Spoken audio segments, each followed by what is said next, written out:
2026 June ತಿಂಗಳ ಭವಿಷ್ಯ, ಅದರಲ್ಲಿ ತುಲಾ ರಾಶಿಯ ಉದ್ಯೋಗಸ್ಥರಿಗೆ ಯಾವ ರೀತಿ ಇರುತ್ತಪ್ಪ ಅಂತಂದ್ರೆ, ಹೊಸ ಜವಾಬ್ದಾರಿಗಳು ಸಿಗ್ತಾ ಹೋಗುತ್ತೆ, ಮತ್ತೆ ಪ್ರಮೋಷನ್ ಸಿಗುವ ಸಾಧ್ಯತೆಗಳು ಜಾಸ್ತಿ ಇದೆ, ಮತ್ತೆ ಮೇಲಧಿಕಾರಿಗಳಿಂದ ಇವರಿಗೆ ಪ್ರಶಂಸೆ ಸಿಗುವ ಸಾಧ್ಯತೆಗಳು ಜಾಸ್ತಿ ಇದೆ.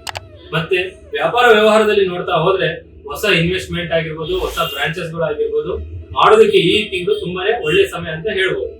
ಮತ್ತೆ ಪಾರ್ಟ್ನರ್ಶಿಪ್ ಬಿಸ್ನೆಸ್ ಅಲ್ಲಿ ಇಬ್ಬರ ಮಧ್ಯೆ ಅಂಡರ್ಸ್ಟ್ಯಾಂಡಿಂಗ್ ಇಂದ ಹೋದಷ್ಟು ನಿಮಗೆ ಒಳ್ಳೆಯ ಲಾಭ ಸಿಗುವ ಸಾಧ್ಯತೆಗಳು ಜಾಸ್ತಿ ಇದೆ. ಮತ್ತೆ ಶಿಕ್ಷಣ ವಿಚಾರದಲ್ಲಿ ನೋಡ್ತಾ ಹೋದ್ರೆ ಪರಿಶ್ರಮಕ್ಕೆ ತಕ್ಕ ಪ್ರತಿಫಲ ಸಿಗುವ ಸಾಧ್ಯತೆಗಳು ಜಾಸ್ತಿ. ಬ್ಯಾಂಕಿಂಗ್, ಮ್ಯಾನೇಜ್ಮೆಂಟ್ ಶಿಕ್ಷಣದಲ್ಲಿರೋರಿಗೆ ತುಂಬಾನೇ ಒಳ್ಳೆಯ ಸಮಯ ಅಂತ ಹೇಳ್ಬೋದು. ಮತ್ತೆ ಆರೋಗ್ಯ ವಿಚಾರದಲ್ಲಿ ನೋಡ್ತಾ ಹೋದ್ರೆ ರೋಗ ನಿರೋಧಕ ಶಕ್ತಿ ಮತ್ತೆ ದೈಹಿಕ ಶಕ್ತಿ ಜಾಸ್ತಿ ಆಗ್ತಾ ಹೋಗುತ್ತೆ. ಮತ್ತೆ ದೀರ್ಘಕಾಲದ ಸಮಸ್ಯೆಗಳು ಏನಾರಿದ್ರೆ ಎಲ್ಲ ರೀತಿ ನಿಯಂತ್ರಣಕ್ಕೆ ಬರ್ತಾ ಹೋಗುತ್ತೆ. ಮತ್ತೆ ರೈತ ವರ್ಗದವರಿಗೆ ನೋಡ್ತಾ ಹೋದ್ರೆ ಪರಿಶ್ರಮಕ್ಕೆ ಉತ್ತಮ ಪ್ರತಿಫಲ ದೊರಕ್ತಾ ಹೋಗುತ್ತೆ, ಉತ್ತಮ ಲಾಭ ದೊರಕ್ತಾ ಹೋಗುತ್ತೆ.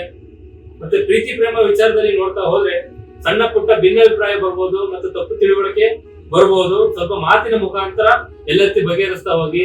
ಮೂರನೇ ವ್ಯಕ್ತಿಯ ಮಾತಿಗೆ ತಲೆ ಕೊಡಕ್ ಹೋಗ್ಬೇಡಿ, ಕಿವಿ ಕೊಡಕ್ ಹೋಗ್ಬೇಡಿ. ಇದರಿಂದ ನಿಮ್ಮ ಸಂಬಂಧಗಳು ದೂರ ಆಗ್ತಾ ಹೋಗುತ್ತೆ. ಮತ್ತೆ ಮದುವೆ ವಿಚಾರದಲ್ಲಿ ನೋಡ್ತಾ ಹೋದ್ರೆ ಮದುವೆ ಮಾತುಕತೆಗಳು ಕೊನೆಯ ಹಂತಕ್ಕೆ ಬರುವ ಸಾಧ್ಯತೆಗಳು ಜಾಸ್ತಿ ಇದೆ. ಆದಷ್ಟು ಪ್ರಯತ್ನ ಮಾಡ್ತಾ ಹೋಗಿ. ಮತ್ತೆ ವೈವಾಹಿಕ ಜೀವನದಲ್ಲಿ ಸುಖ, ಶಾಂತಿ, ನೆಮ್ಮದಿ ಇರ್ತಾ ಹೋಗುತ್ತೆ. ಹಣಕಾಸಿನ ವಿಚಾರದಲ್ಲಿ ನೋಡ್ತಾ ಹೋದ್ರೆ ಆರ್ಥಿಕ ಸ್ಥಿತಿ ಭದ್ರವಾಗಿರುತ್ತೆ ತುಲಾ ರಾಶಿಯವರಿಗೆ. ಮತ್ತೆ ಅಚಾನಕ್ ಆಗಿ ಧನ ಪ್ರಾಪ್ತಿ ಆಗುವ ಎಲ್ಲ ರೀತಿಯ ಸಾಧ್ಯತೆಗಳು ಜಾಸ್ತಿ ಇದೆ.